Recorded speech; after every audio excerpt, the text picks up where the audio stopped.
Selamat malam Pak Amin. Apa kabar? Malam, baik-baik, salam sehat. Alhamdulillah. Ya, terima kasih Pak Amin sudah berkenan untuk mengisi sharing MKPI. Sobat-sobat MKPI, hari ini kita akan berbincang dengan Pak Amin, ya, menjelaskan tentang apa sih yang terjadi di daerah gempa Jawa Timur, kerusakan gempa di Jawa Timur, dan kira-kira apa yang menjadi penyebabnya. Di sini ada pakar dari geologi ITS, Pak Amin Widodo, dan juga beliau juga selaku peneliti di Puslit MKPI. Pak Amin sempat ke lapangan ya Pak Amin ya? Tanggal berapa Ya, Pak Amin?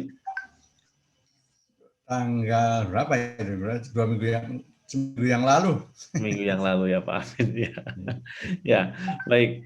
Nah, pertanyaan pertama Pak Amin terkait dengan karakteristik geologi wilayah dan kira-kira bagaimana kaitan dengan kerusakan yang terjadi di lapangan. Jadi ya Pak Amin bisa menjelaskan tentang geologi wilayahnya dan kira-kira apakah itu menjadi salah satu penyebab terjadi kerusakan yang ada atau bagaimana? Monggo Pak Amin.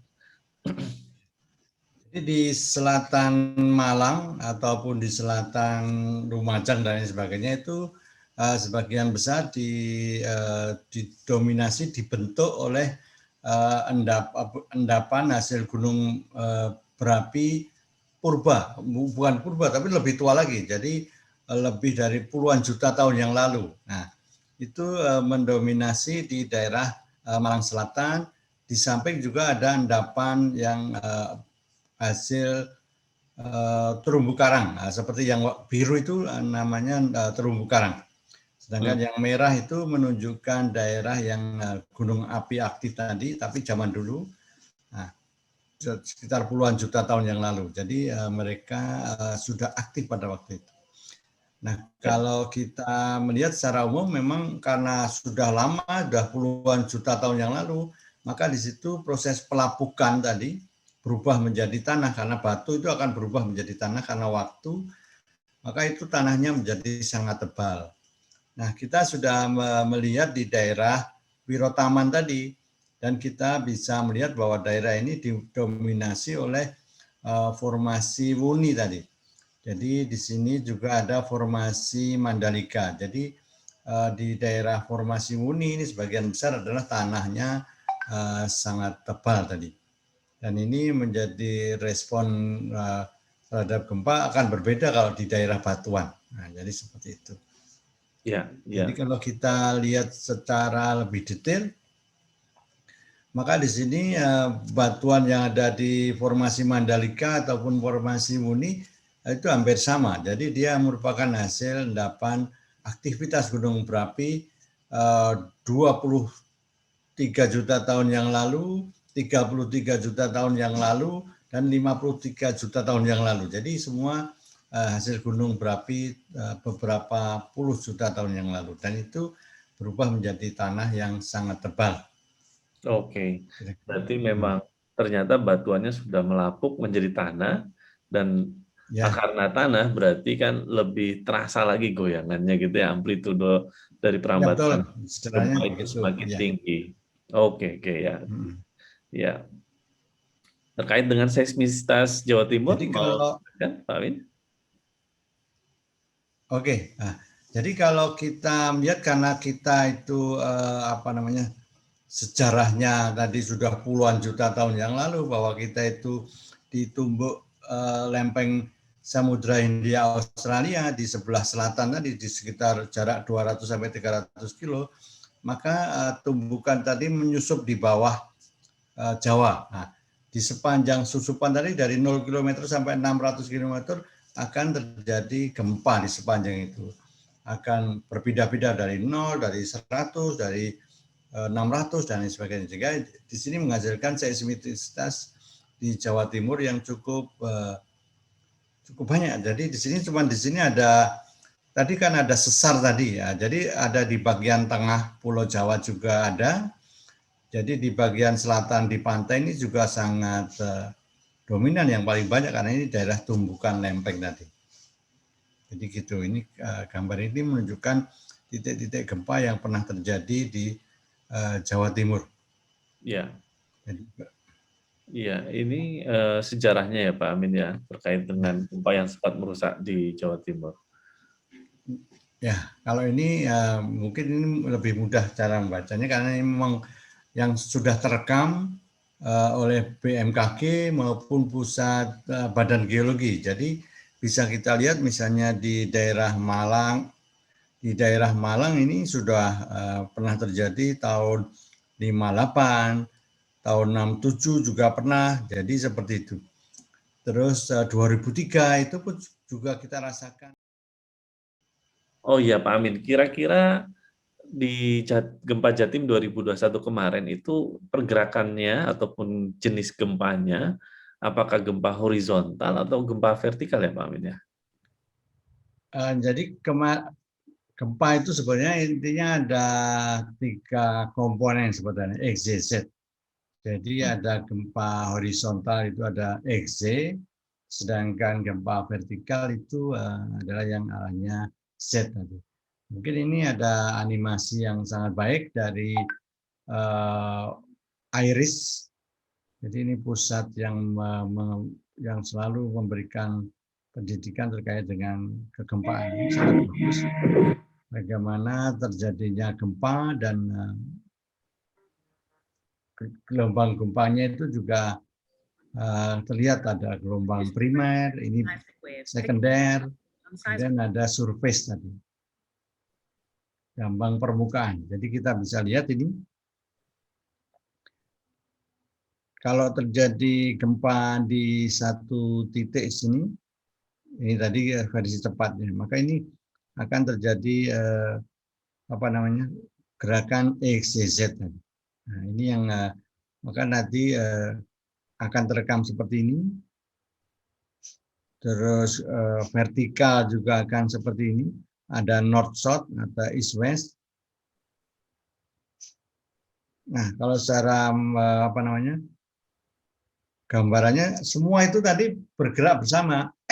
Jadi hanya selisih waktu detik tadi. Jadi satu rumah ini ya digoyang north south, south west, dan vertikal. Nah, jadi seperti itu. Jadi ini bersamaan.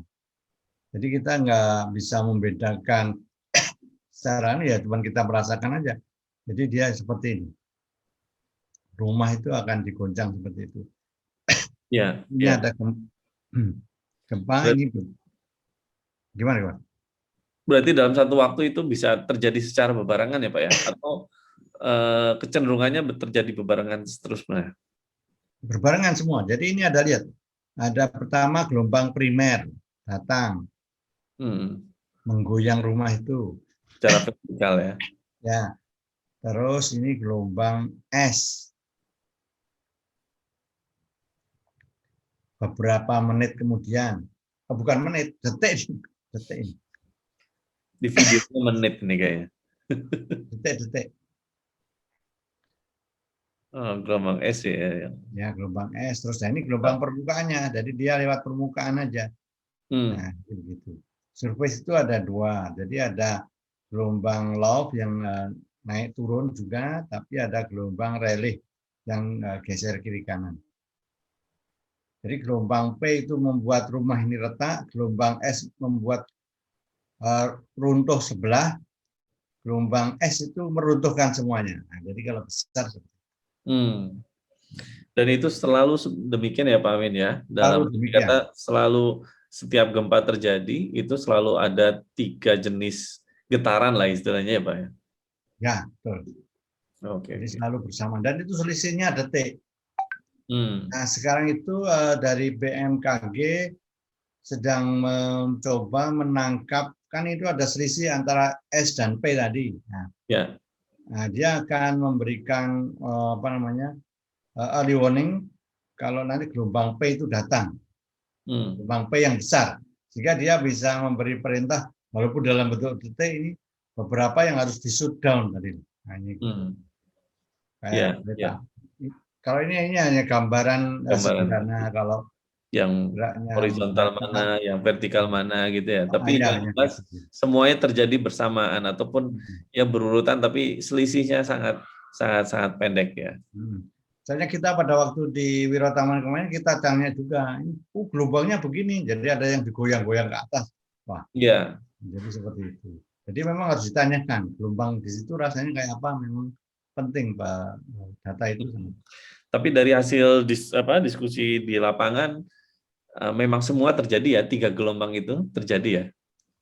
Gelombang terjadi, ya terjadi. Terjadi. Dan dirasakan oleh masyarakat di sana ya? Dirasakan oleh masyarakat. Ya. Oke, ya. Ini sama ya Pak Amin ya? Sama terus saja naik. Ya. Nah, kemudian menurut catatan ya, gempa Jatim 2021 itu memiliki skala 6 MMI. Apakah memang skala ini menunjukkan keadaan yang semestinya di lapangan setelah Pak Amin kemarin jalan-jalan? Jadi kalau kita melihat skala 6 MMI di sini kan di gambar yang sebelah kiri ini kan tertulis hanya bukan 6 MMI ini 4 kalau saya 5, 6 di sini kuning. Di sini kan nggak ada yang warnanya kuning, jadi seperti itu. Jadi yang ada semuanya hanya biru 4. Ini statusnya hanya dirasakan aja. Jadi ada getaran aja begitu. Sedangkan yang kalau nomor 6 ini itu nanti hanya istilahnya itu hanya membuat ada retakan-retakan sedikit.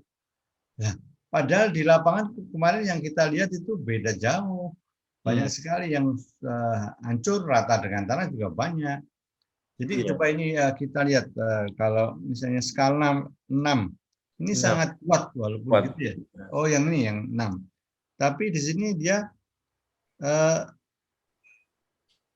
sulit untuk berdiri, memang begitu. Terus beberapa plafon jatuh, nah hanya begitu. Atap semacam begitu, hanya begitu. Sedangkan yang 7 ini lihat 7 kerusakan ringan, nah, statusnya ringan, jadi begitu. Ya, kerusakan serius terjadi pada bangunan dengan kualitas buruk, beberapa tembok runtuh, Pak Amin. Ya, itu. Nah, mungkin ada foto-foto mungkin di lapangan yang menunjukkan apakah memang di sana skalanya memang real 6 atau bahkan harusnya lebih dari 6. Harusnya lebih dari 6 karena memang banyak sekali rumah yang roboh. Banyak sekali rumah yang retak-retak tadi. Istilahnya tidak bisa dipakai semacam itu. Jadi kalau kita melihat seperti itu berarti kita juga balik misalnya awal Januari kemarin ada di Majene juga. Itu juga sama, dia skalanya 6 disebutnya gitu, MMI-nya 6 atau gempanya juga 6,2 tapi kerusakannya sangat banyak. Kalau balik lagi ke Jogja juga sama, jadi seperti itu. Nah, ini kayaknya kita mungkin bisa melakukan usulan untuk penggunaan segmen BMKB dengan skala MMI karena di sini gempa menunjukkan kerusakan yang cukup parah. Jadi yang kita lihat itu. Jadi kalau ya lebih dari 6 MMI. Iya, iya. Berarti jadi, kan di Jawa Timur 2021 kemarin, di gempa Jawa Timur Selatan 2021, itu dinotifikasi oleh BMKG ya Pak Amin ya? Ya. Skalanya 6. Nah itu karena peta apa namanya, dibuat secara otomatis. Ya, ya. 6-nya dia itu adalah 6 dari tadi yang membuat modified Mercalli tadi. Ya, ya. Dengan bangunan yang ada di Eropa. Nah, jadi bedanya di situ. Ya, ya. Padahal di lapangan sudah ketahuan banyak yang hancur juga ya Pak Amin ya. Ya. Banyak yang mengalami kerusakan berat ya rumah-rumahnya. Dan ini di slide ini juga Majene 15 Januari 2021 gempanya juga 6 MMI juga Pak ya? Ya. Bukan 6 MMI, dia 6,6 skala Richter juga. Ya. Tapi harusnya kerusakannya nggak banyak kalau 6 itu. Ya, ya. Cuman kalau dari pemerintah, dari BMKG segmennya juga 6. Ya, memberikan notifikasi 6 MMI juga Pak ya? Ya, betul. Padahal di lapangan sesuai dengan gambar di sini kan sudah sangat parah, Pak ya, kerusakan bangunan. Ya, berarti kembali lagi ke ini apa jenis skala gitu ya di sini skala. Kalau posisinya di 6 ini tidak mencerminkan di lapangan berarti Pak Amin ya. Ya betul. Jadi kalau kita membuat segmen tadi itu, kalau orang luar akan melihat mestinya ini nggak ada apa-apa, nggak masalah. Ya, Tapi pada kenyataannya bermasalah. Jadi banyak masalah. Ya, seharusnya bisa sampai ini ya Pak Amin ya, 8 bisa ya, 8. karena Memang beberapa dinding kerusakan, runtuh Pak ya, kalau kemarin saya lihat foto-fotonya ya. ya banyak yang runtuh. Ya, Mungkin bisa 9 boleh, karena kerusakan nggak hanya sedang pada bangunan spesial. Bangunan spesial itu sudah bangunan yang paling kuat di sana. Jadi begitu. Jadi ya 8 lah mestinya begitu. ya, ya, Sehingga petanya ada yang orange-orange, jadi orang jadi tahu begitu. ya, ya. Ya, jadi itu penjelasan singkat ya dari hasil kunjungan Pak Amin ke lapangan. Terima kasih Pak Amin, selamat malam ini sudah selamat ini sudah bisa memberikan penjelasan yang jelas, yang jernih kepada kita semua, dan juga hasil kunjungan ke lapangan itu ternyata memberikan bukti beberapa hal gitu ya. Yang pertama bahwa kerusakan itu bisa jadi memang ada faktor dari jenis tanah karena tadi kualitas tanahnya sudah jelek ya. Artinya dari batuan ke tanah yang cukup tebal. Kemudian juga kerusakan-kerusakan di lapangan menunjukkan adanya ketidaksesuaian dengan skala gempa yang ada. Dan di sana juga gempa mengalami getaran tidak hanya horizontal tapi juga vertikal, dan yang satu lagi rolling tadi Pak ya. Oh ya. Perambatan permukaan Pak ya tadi ya. Ya. Ya, jadi ketiga jenis gerakan ya, dirasakan oleh masyarakat yang ada di sana. Demikian Sobat MKPI ya atas sharing kita kali ini terkait dengan karakteristik kerusakan gempa Jawa Timur 2021 dan kira-kira praduga penyebabnya. Terima kasih Pak Amin sudah bisa hadir di acara ini. Terima kasih atas keluangan waktunya. Assalamualaikum warahmatullahi wabarakatuh. Selamat Waalaikumsalam malam. warahmatullahi wabarakatuh.